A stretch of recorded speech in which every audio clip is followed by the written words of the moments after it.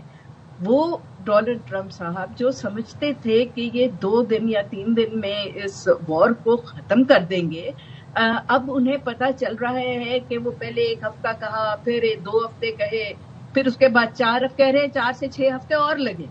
تو آپ سوچئے کہ ایران نے ان کی کا ٹو یوز یور ٹرمینالوجی بالکل بینڈ بجا دیا ہے اس وقت، اور ایران نے وہ کر دیا ہے جو پوری سارٹ آف دنیا مل کے اور خاص طور پہ مسلم ممالک مل کے نہیں کر سکے، وہ یہ ہے کہ امریکہ کو کمپلیٹلی ایکسپوز کر دیا ہے، ڈونلڈ ٹرمپ کو کمپلیٹلی ایکسپوز کر دیا ہے، اور یہ بات اب بالکل سامنے آ گئی ہے، اور ہمارے عرب دوستوں کو، گلف کے دوستوں کو بھی آئی تھنک یہ بات سمجھ آ گئی ہے کہ یہ سارا پلان شروع سے ہی پچھلے 100 سال سے یہ ان کا پلان ہے کہ یہاں گریٹر اسرائیل بنانا ہے، اور اب وہ ان کے پلانز بالکل سامنے آ گئے ہیں۔ اسی لیے آپ دیکھیے کہ گلف اور عرب اسٹیٹس نے بڑے تحمل کا مظاہرہ کیا، اور ان کے تحمل کا مظاہرہ کرنے کی وجہ سے اور ایران کے ایکسپلینیشنز کی وجہ سے کہ ایران کی کوئی دشمنی نہیں ہے اپنے گلف اور مڈل ایسٹ کے ممالک سے، لیکن وہ امریکہ کی بیسز کو اٹیک کریں گے کیونکہ وہ لیجیٹمیٹ ٹارگٹس ہیں۔ اور اس کی وجہ سے آپ نے دیکھا کہ جو فالس فلیگ آپریشنز کیے موساد نے، آپ نے خود ابھی ذکر کیا کہ موساد نے حملے کیے گلف اسٹیٹس میں بھی، ارامکو پہ بھی، ان کا مقصد یہی تھا کہ یہ گلف اور مڈل ایسٹرن اسٹیٹس جو ہیں یہ اس جنگ میں شامل ہو جائیں اور وہ ایران کے ساتھ لڑائی شروع کر دیں تاکہ وہ ان کو بھی اور آرمز بیچیں اور یہ آپس میں ان کو کمزور کریں۔ سو آئی ایم سو گلیڈ کہ یہ نہیں ہوا۔ نقوانہ صاحبہ، یہاں پہ ایک چیز میں مینشن کرنا چاہتی ہوں، پاکستان کو اس بات کا کریڈٹ ضرور ملنا چاہیے جو ہم نے سفارتی کوششیں کی ہیں، یہ گلف کنٹریز میں جا کے ان سے بات کرنا، ان سے رابطے میں رہنا اور بتانا، کیونکہ دیکھیں ہم جس ایرا میں وہاں پہ ایک غلط خبر، ایک مس انفارمیشن، ایک فیک نیوز جو ہے وہ پوری دنیا میں تباہی پھیلا سکتی ہے۔ ان کنٹریز نے بھی سمجھا اور اس چیز کو سمجھنے کی کوشش کی، اور پاکستان نے بتایا کہ جی یہ آپ کی جنگ نہیں ہے۔ تو آپ سمجھتی ہیں کہ پاکستان نے بڑا اہم رول پلے کیا ہے، ورنہ تو اس وقت اگر یہ گلف کنٹریز اس جنگ میں شامل ہو جاتی، نیٹو سے جڑا ہے ٹرکی شامل ہو جاتا، تو پتہ نہیں یہ جنگ، تیسری جنگ عظیم جو ہے، پھر ہم وہ صورتحال دیکھ رہے ہوتے۔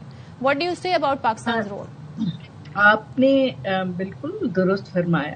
دیکھیے میں آپ کے ناظرین کو بتاتی چلوں کہ پاکستان کی بہت ایک لمبی تاریخ ہے میڈیشن کی، فیسیلیٹیشن کی، جس سے بہت ہی اہم نتائج ماضی میں بھی نکلے ہیں، جیسے ایران، وہ امریکہ کا اور چین کا تو ہم نے ہی رپروچ کروایا تھا نا، اس کے بعد آپ یمن دیکھ لیں، اس کے بعد آپ سعودی عربیہ، ایران کا رپروچ دیکھ لیں، جس میں بہت اہم کردار پاکستان نے ادا کیا، اور سیریا کی وار میں بھی جب سیریا پہ حملہ ہوا تو بہت زیادہ ہم نے افیکٹو اس میں ڈپلومیسی کی، اور اسی طرح اب تو پاکستان کی پوزیشن پہلے سے بہت زیادہ اسٹرانگ ہے۔